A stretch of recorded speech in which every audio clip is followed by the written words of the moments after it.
Hello everyone, welcome to this channel word trick with PRM. मैं हूं प्रियंका। अगर आप इंग्लिश लर्नर या कॉम्पिटिटिव एग्जाम का प्रिपरेशन करते हैं तो ये चैनल आपके लिए है। यहाँ आपको अपडेटेड न्यूज़पेपर वोकैबुलरी की डीप और इजी एक्सप्लेनेशन मिलेगी, साथ ही रेगुलर रिवीजन और एमसीक्यूज क्विज़ेस जहाँ हर ऑप्शन एक्सप्लेन किया जाएगा। तो चैनल को सब्सक्राइब जरूर कीजिएगा। आपकी वोकैबुलरी प्रिपरेशन डेफिनेटली बहुत ही अच्छी होगी, ये मेरा वादा है। चलिए स्टार्ट करते हैं। हमारा फर्स्ट वर्ड है आज का बॉल्स्टर। बॉल्स्टर बॉल्स्टर का जो पार्ट्स ऑफ स्पीच है वो वर्ब है जिसे आप क्रिया कहते हैं, और बॉल्स्टर का अर्थ होता है मजबूत करना, समर्थन देना या बढ़ावा देना।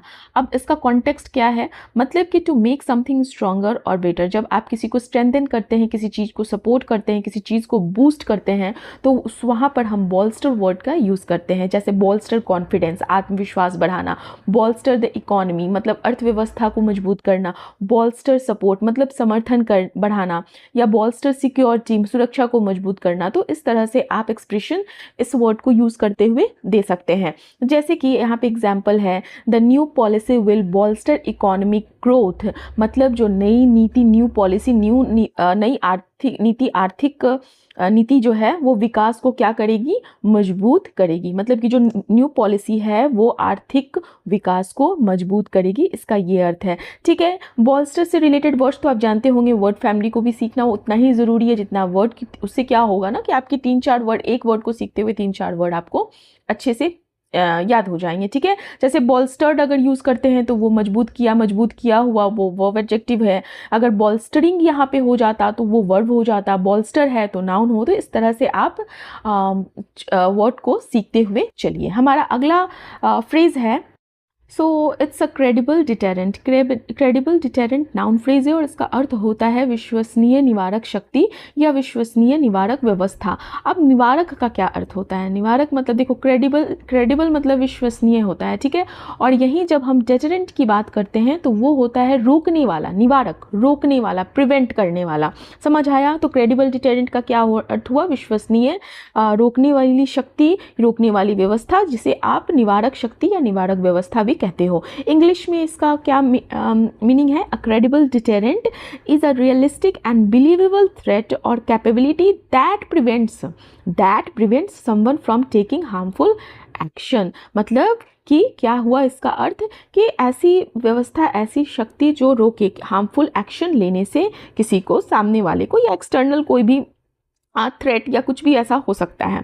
जैसे यहाँ पे अगर मैं आपको बोलती हूँ कि प्रोवाइड अ क्रेडिबल डिटेरेंट, तो इसका क्या अर्थ हो जाता है? जैसे ही हमने यूज़ किया प्रोवाइड अ क्रेडिबल डिटेरेंट, तो इसका अर्थ हो गया कि विश्वसनीय रोकने वाली क्षमता प्रदान करना या विश्वसनीय निवारक क्षमता प्रदान करना। अगर हम जैसे ही बोलते हैं कि मेंटेन अ क्रेडिबल डिटेरेंट, मतलब क्या हो गया? विश्वसनीय निवारक क्षमता बनाए रखना। तो आपको समझ में आना चाहिए, समझ में ये पता रहना चाहिए कि निवारक मतलब निवारक का अर्थ होता है रोकने वाला। तो रोकने वाली शक्ति या रोकने वाली व्यवस्था को हम डिटेरेंट बोलते हैं, और जैसे ही वहाँ पे क्रेडिबल लगा देते हैं डिटेरेंट के पहले तो वो हो जाता है विश्वसनीय। आपको इस तरह से सिंपल वे में याद रखना है। जैसे यहाँ पे एग्जाम्पल दिया हुआ है, a strong defence system can act as a credible deterrent. मतलब कि जो एक मजबूत स्ट्रॉन्ग डिफेंस सिस्टम होती है, रक्षा प्रणाली जो होती है, एक मजबूत रक्षा प्रणाली विश्वसनीय निवारक के रूप में काम कर सकता है। ठीक है, मतलब क्या हो गया, किस तरह से काम कर सकता है कि हार्मफुल एक्शन अगर कोई ले रहा है तो उससे आपकी रक्षा कर सके, उस चीज़ को रोक सके। हमारा अगला फ्रेजल वर्ब है, ये फ्रेजल वर्ब है, ठीक है। रेकन विथ का अर्थ होता है किसी चीज़, किसी व्यक्ति को ध्यान में रखते हुए या रखना। ठीक है, मतलब क्या हुआ कि जब कोई व्यक्ति, कोई समस्या, कोई खतरा भी हो सकता है, कोई ऐसा कोई परिस्थिति, कोई सिचुएशन भी हो सकता है जिसे नज़रअंदाज, जिसे इग्नोर नहीं किया जा सकता है, और उसे ध्यान में रखकर आगे की प्लानिंग, आगे की योजना, आगे का एक्शन करें, तब हम कहते हैं रेकन विथ। ठीक है, मतलब किसी चीज़, किसी व्यक्ति को ध्यान में रखकर। टू कंसिडर और deal with something important that can not be ignored. ठीक है। जैसे आप नॉर्मल बोलते हो ना, डील विथ मतलब क्या होता है? निपटना, या किसी चीज़ का सामना करना, या कंसीडर, विचार में रखते हुए कोई काम करना। तो ये इससे मिलते जुलते शब्द वर्ड्स हो जाते हैं। जैसे अगर मैं आपको बोलती हूँ रेकन विथ अपोजिशन, मतलब क्या हुआ, विरोध का सामना करना। या मैं आपको बोलती हूँ reckon with a challenge, reckon with a challenge मतलब चुनौती का सामना करना। तो ये इसके मीनिंग हो गए। जैसे एग्जाम्पल है यहाँ पे, climate change is a challenge that we must reckon with.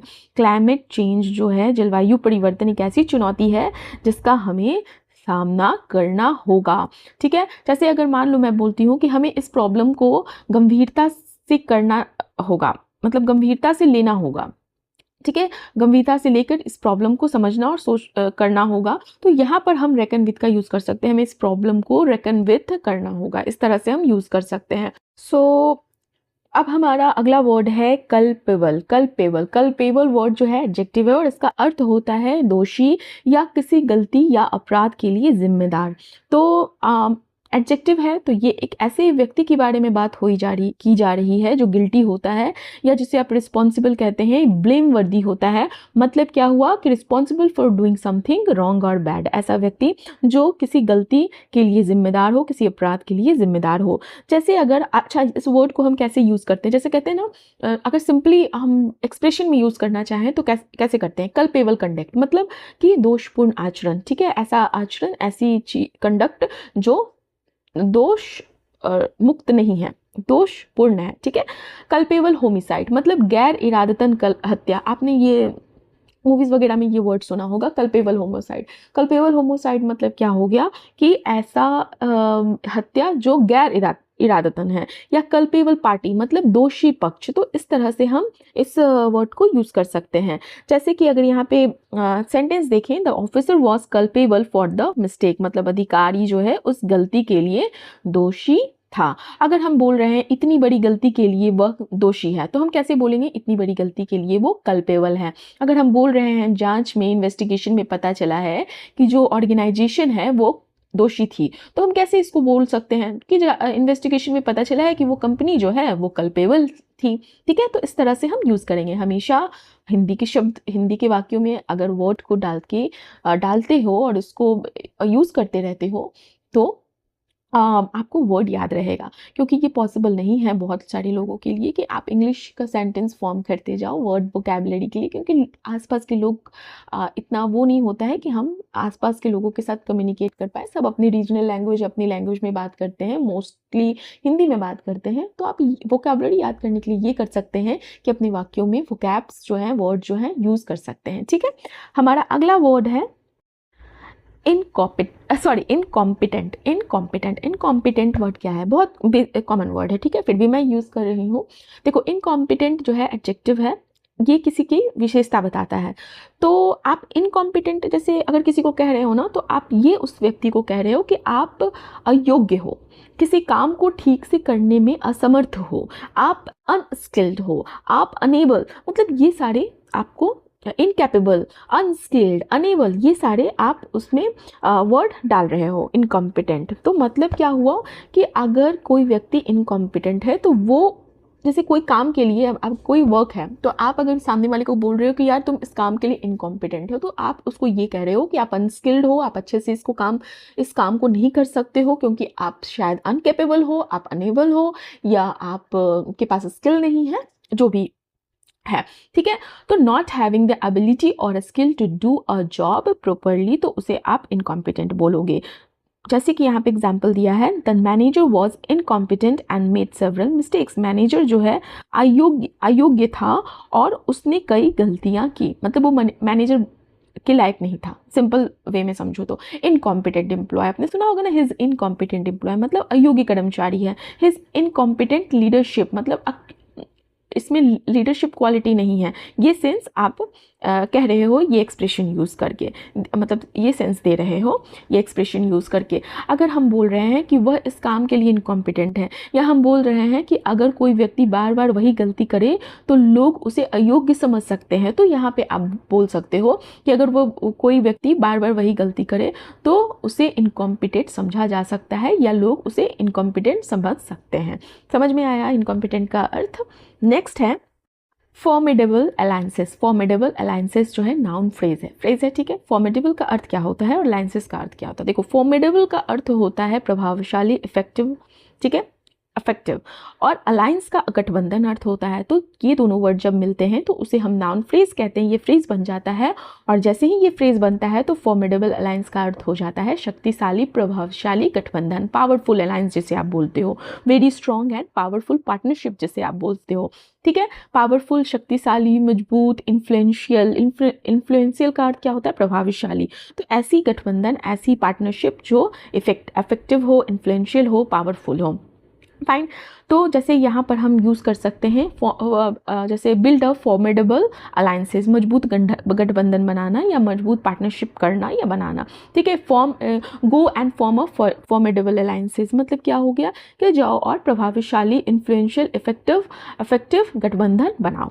तो ये इस तरह से हम यूज़ कर सकते हैं। जैसे यहाँ पे एग्जाम्पल है, the two countries have build formidable alliance, मतलब कि दोनों देशों ने शक्तिशाली, ये प्रभावशाली गठबंधन बनाए हैं। समझ में आया क्या मीनिंग है? जैसे अगर हम बोल रहे हैं कि बड़ी कंपनियां मिलकर फॉर्मिडेबल अलायंसेस बना सकती है, मतलब मजबूत पार्टनरशिप कर सकती है, मजबूत गठबंधन कर सकती है। यहाँ पे कंपनी है तो वो ऑब्वियसली ये पार्टनरशिप ही करेगी। ठीक है, तो इस तरह से हम यूज़ कर सकते हैं। हमारा अगला वर्ड है, ये वर्ड जो है ना थोड़ा सा प्रोनाउंस करने में डिफ़िकल्ट है, इसे आप ऐसे तोड़कर प्रोनाउंस करो, इंटरऑपरेबिलिटी। ठीक है, इंटरऑपरेबिलिटी। ठीक है, इंटरऑपरेबिलिटी इज अ नाउन, इसका पार्ट्स ऑफ स्पीच नाउन है। इसका अर्थ होता है परस्पर कार्यक्षमता या आपसी संगतता, आपस में संगत बनाते हुए। सिंपल शब्दों में मैं आपको समझाऊं तो इसका अर्थ ये होता है कि जब कोई दो अलग अलग या दो से ज़्यादा अलग अलग सिस्टम डिवाइसेस या सॉफ्टवेयर एक दूसरे के साथ आसानी से काम करे, इंफॉर्मेशन साझा करे, मतलब कि एक दूसरे को दे, साझा करे, तो इसे हम क्या कहते हैं, इंटरऑपरेबिलिटी। ठीक है, इंटरऑपरेबिलिटी मतलब क्या हुआ, the ability of different system और डिवाइसेस टू वर्क टुगेदर और शेयर इंफॉर्मेशन। तो उसे हम क्या बोलेंगे, इंटरऑपरेबिलिटी। जैसे आप नॉर्मली बोलते हो ना, कोऑर्डिनेशन करके काम करना, कनेक्टिविटी, जुड़ाव करके काम करना। तो यहाँ पे एग्जाम्पल है, the new system improves interoperability between different devices, मतलब कि नई प्रणाली, अलग अलग सिस्टम को प्रणाली बोलते हैं हिंदी में। तो न्यू जो सिस्टम है, नई प्रणाली अलग अलग डिवाइसेस के बीच आपसी संगतता बढ़ाती है। समझ आया? जैसे आप बोलते हो नॉर्मली डेटा इंटरऑपरेबिलिटी मतलब डेटा की आपसी संगतता। ठीक है, ये हमारा वर्ड हो गया। Next is truncated. ठीक है, इसे इस तरह से प्रोनाउंस करेंगे, ट्रंकेटेड एडजेक्टिव और वर्ब है, दोनों तरीके से हम इसको यूज कर सकते हैं। देखो, ट्रंकेटेड का अर्थ, अगर कहीं भी ट्रंकेटेड वर्ड है तो इसका अर्थ होता है छोटा किया हुआ। ट्रंकेट वर्ब होता है ट्रंकेट। ठीक है, और यही ट्रंकेटेड लग जाता है, ईडी लग जाता है, तो ये एडजेक्टिव हो जाता है और पास्ट में वर्ब भी हो जाता है। तो ट्रंकेट का अर्थ होता है काटकर छोटा करना, संक्षिप्त करना, ब्रीफ में करना। यहीं पे अगर ट्रंकेशन यूज होता तो काटकर छोटा करना, संक्षिप्तीकरण जिसे आप बोलते हो, तो वो नाउन हो जाता। फिलहाल हम यहाँ पे ट्रंकेटेड वर्ड का यूज करते हैं, बारे में डिस्कस करते हैं। ट्रंकेटेड एज एडजेक्टिव और as a part verb use होगा, जिसका अर्थ होता है छोटा किया हुआ या काटकर संक्षिप्त किया हुआ। Made shorter by cutting of a part, जब किसी चीज़ को काटकर या उसके कुछ पार्ट्स को हटाकर छोटा कर दिया जाए तो उस चीज़ को हम बोलते हैं ट्रंकेटेड। ठीक है, made shorter by cutting of a part. जैसे एग्जांपल है यहाँ पे, the article was truncated because of the word limit, मतलब शब्द सीमा के कारण जो ये आर्टिकल था, जो लेख था, उसको छोटा कर दिया गया। जैसे अगर हम बोल रहे हैं कि यह मेरा मैसेज जो है वो ट्रंकेटेड हो गया, मतलब क्या हो गया कि मेरा मैसेज छोटा हो गया, उसकी बहुत सारी चीज़ें मैंने हटा दी, इस तरह से मैं बोल सकती हूँ। नेक्स्ट है हमारा हेजी कॉन्टेक्स्ट। हेजी कॉन्टेक्स्ट मतलब दो वर्ड है, कॉन्टेक्स्ट मतलब संदर्भ होता है और हेजी मतलब होता है वेग, अस्पष्ट वेग, VAGUE। ठीक है, तो हेजी का अर्थ होता है अस्पष्ट, मतलब जो क्लियर ना हो, या हेजी कॉन्टेक्स्ट अगर हम एज अ फ्रेज यूज कर रहे हैं तो इसका अर्थ हो जाता है अस्पष्ट संदर्भ या अस्पष्ट संदर्भ का अभाव। तो जब किसी बात का संदर्भ जो है, कॉन्टेक्स्ट जो है क्लियर नहीं होता है, साफ नहीं होता है, या उसका जो मीनिंग है समझने में कंफ्यूजन होता है या अंडरस्टैंडेबल नहीं होता है, तो उस चीज़ को हम कहते हैं हेजी कॉन्टेक्स्ट। ठीक है, a context that is unclear और difficult to understand is called hazy context.